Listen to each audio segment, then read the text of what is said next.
नमस्कार। हार्दिक भाव स्वागत जनाऊँ आम ओडिया भाषा साहित्य को। तो पे मैंने आज आम आलोचना करवा +3 थर्ड सेमिस्टर ओडिया आनर्स है यूनिट 1 है जोटा कि रही सबुज साहित्य है टी सिलेबस आड़ को देखीदे।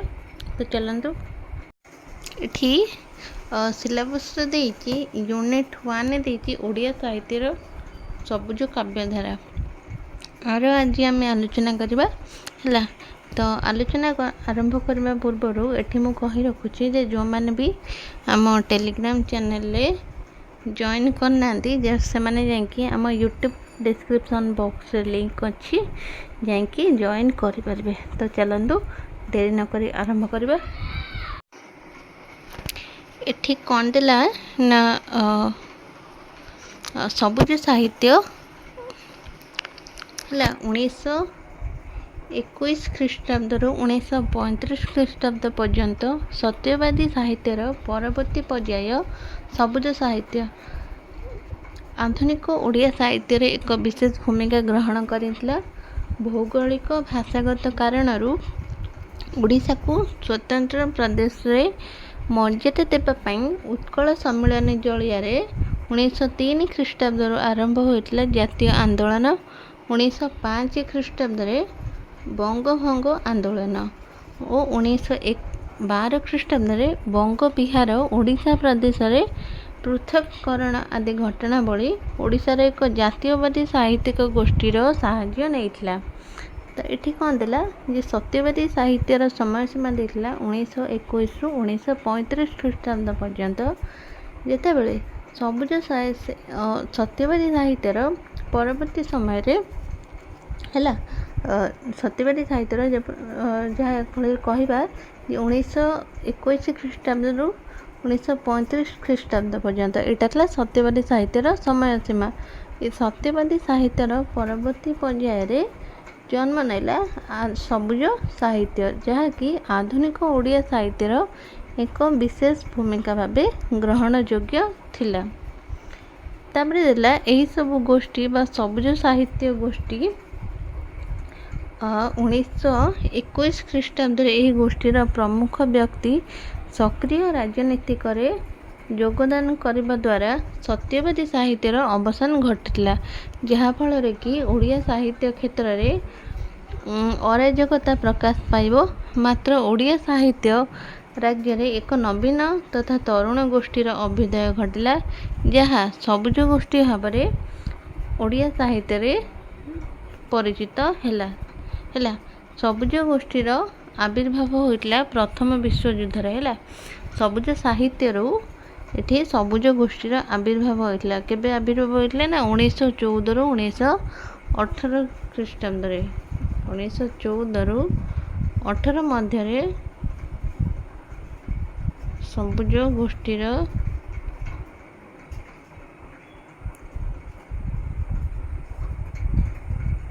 आविर्भाव होता है। 1914 रु 1918 पर्यंत सबुज गोष्ठीर आविर्भाव होता।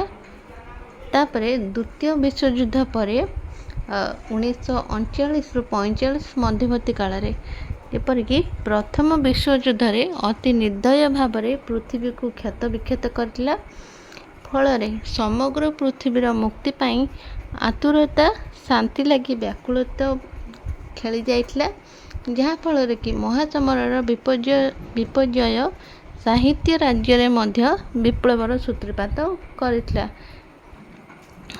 युद्धर करुण से जो युद्ध होता युद्धर करुण चित्र वर्णित हो जो साहित्य सृष्टि है से देशप्रीतिर उदार स्वर शुणा मिलता। यहाँ किसी इम्पोर्टाट ना सबुज साहित्य सृष्टि है सबुज गोष्ठी है। बंगला कवि यहाँ देला बंगला कवि रवींद्रनाथ ठाकुर 1913 ख्रीष्टाब्द नोबेल पुरस्कार पाई विश्व कविर गौरव लाभ करते। महासमर रे भारतीय साहित्यिक गोष्ठी रवींद्र साहित्य प्रति विशेष ध्यान दे पारि नथिला है। जिते 1920 ख्रीष्टाब्द ରବୀନ୍ଦ୍ର ସାହିତ୍ୟରୁ ବିଚ୍ଛୋରିତ ରଶ୍ମିରେ ଭାରତରେ ବିଭିନ୍ନ ପ୍ରାନ୍ତୀୟ ସାହିତ୍ୟ ଆଲୋକପାତ ହେଲା। ତାପରେ ଆସିଲା ଏଇ ଯେଉଁ ବଙ୍ଗଳାରେ, ଏଇଟା ଇମ୍ପୋର୍ଟାଣ୍ଟ ଥିଲା, ବଙ୍ଗଳାରେ ପ୍ରଥମ ନାଥ ଚୌଧୁରୀଙ୍କ ନେତୃତ୍ୱରେ ତାରୁଣ୍ୟରେ ପ୍ରତ୍ୟେକ ସବୁଜ ନାମରୁ ସବୁଜ ପତ୍ର ସାହିତ୍ୟ ପତ୍ରିକା ଆତ୍ମପ୍ରକାଶ ପାଇଥିଲା।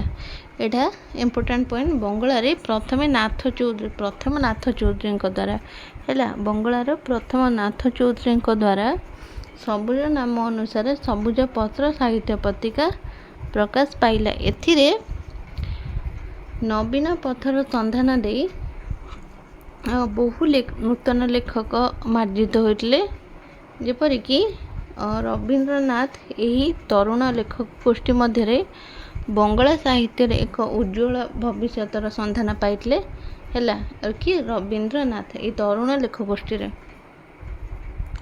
ତାପରେ ଥିଲା ସବୁଜ ପତ୍ର। ଏ ଯେଉଁ ସବୁଜ ପତ୍ର ଥିଲା, ସବୁଜ ପତ୍ର ପ୍ରଥମ ସଂଖ୍ୟାରେ ପ୍ରକାଶିତ ହୋଇଥିଲା ତାଙ୍କର 7ଟି କବିତା ହେଲା। ସବୁଜ ପତ୍ର ଏଇଟା ବି ଗୋଟେ ଇମ୍ପୋର୍ଟାଣ୍ଟ ହେଲା। ସବୁଜ ପତ୍ର ପ୍ରଥମ ସଂଖ୍ୟାରେ ତାଙ୍କର 7ଟି କବିତା ହେଲା, 7ଟି କବିତା ପ୍ରକାଶ ପାଉଥିଲା।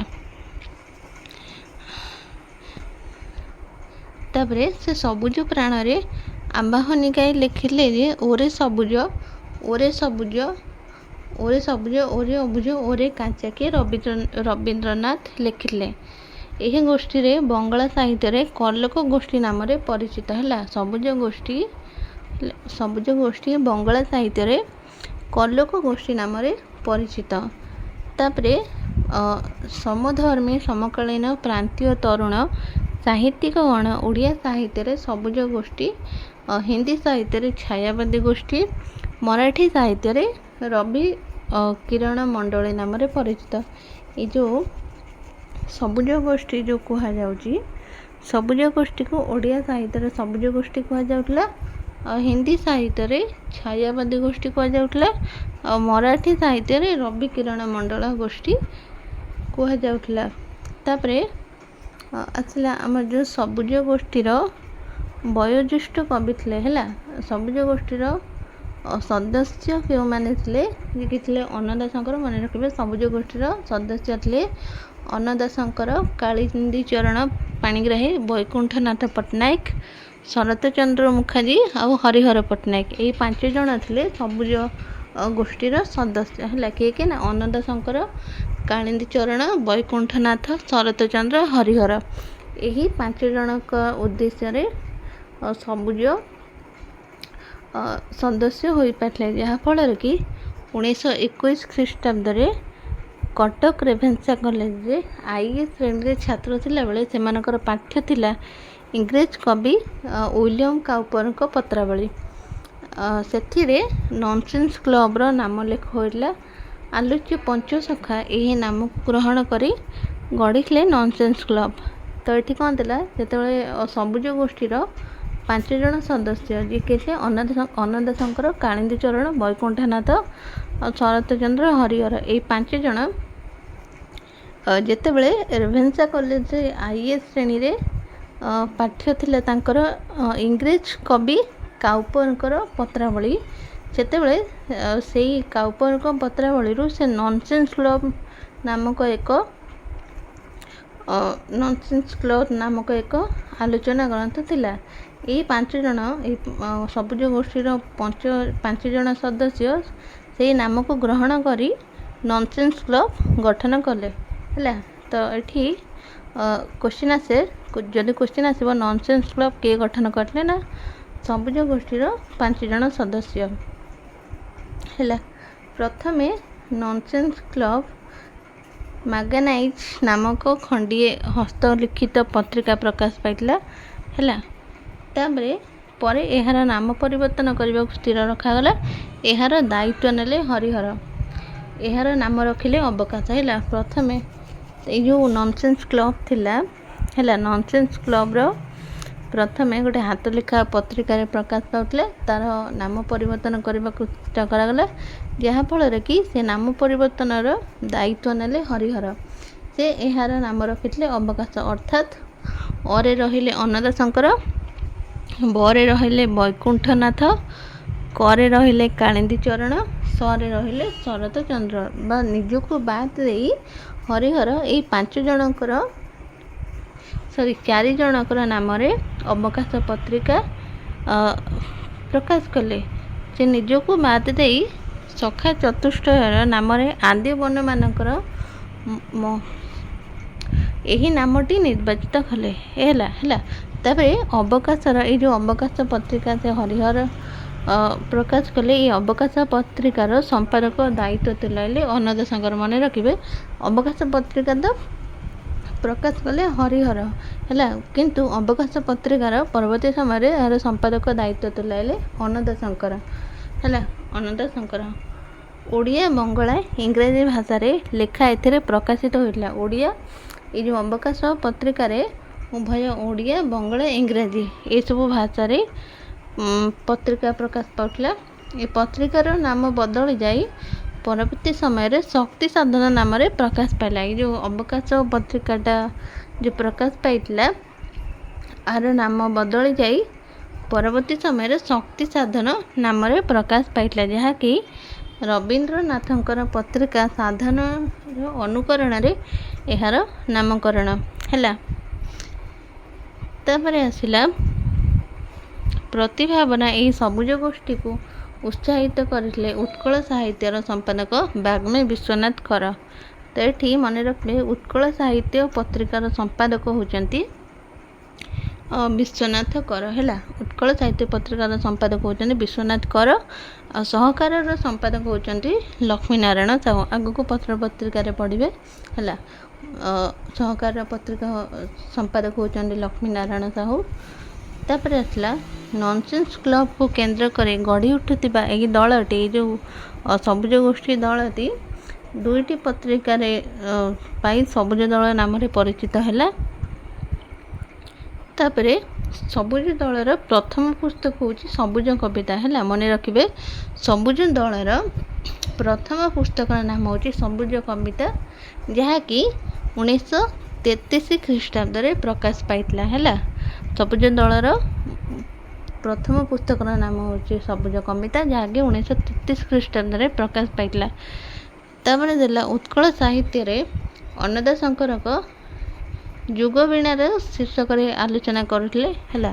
ଉତ୍କଳ ସାହିତ୍ୟରେ ଅନନ୍ତ ଶଙ୍କର ଯୁଗ ବୀଣା ଶୀର୍ଷକରେ ଆଲୋଚନା କରିଥିଲେ। ଏହି ଯୁଗ ବୀଣା ନାମକୁ ଗ୍ରହଣ କରି ସେମାନେ 1932 ଖ୍ରୀଷ୍ଟାବ୍ଦରେ ଏକ ପତ୍ରିକା ପ୍ରକାଶ କରିଥିଲେ, ଯାହାର ସମ୍ପାଦକ କରିଥିଲେ ଶ୍ରୀ ହରିହର ମହାପାତ୍ର, ହେଲା। ଏଠି କ'ଣ ଥିଲା ନା, ଯୁଗ ବୀଣା ନାମକୁ ଗ୍ରହଣ କରି ସବୁଜ ଗୋଷ୍ଠୀ ମାନେ 1932 ଖ୍ରୀଷ୍ଟାବ୍ଦରେ ଗୋଟେ ପତ୍ରିକା ପ୍ରକାଶ କଲେ, ଯାହାର ସମ୍ପାଦକ ଥିଲେ ହରିହର ମହାପାତ୍ର। ଆଉ ଦେଲା ଏଠି ସବୁଜ କବିତା ଓ ଯୁବ ବୀଣା ସବୁଜ ସାହିତ୍ୟକୁ ଭିତ୍ତି କରି ଆଉ ସ୍ଥିତିକୁ ଓଡ଼ିଶାର ଏକ ବିଶେଷ ଭାବରେ ପ୍ରତିଷ୍ଠା କରିବାକୁ ମଧ୍ୟ ଚେଷ୍ଟା କଲେ, ହେଲା। ତ ପିଲାମାନେ ଆଜି ପାଇଁ ଏତିକି, ପୁଣି ଦେଖା ହେବ ପରବର୍ତ୍ତୀ କ୍ଲାସ୍ରେ। ଆଜି ପାଇଁ ରହିଲି, ନମସ୍କାର।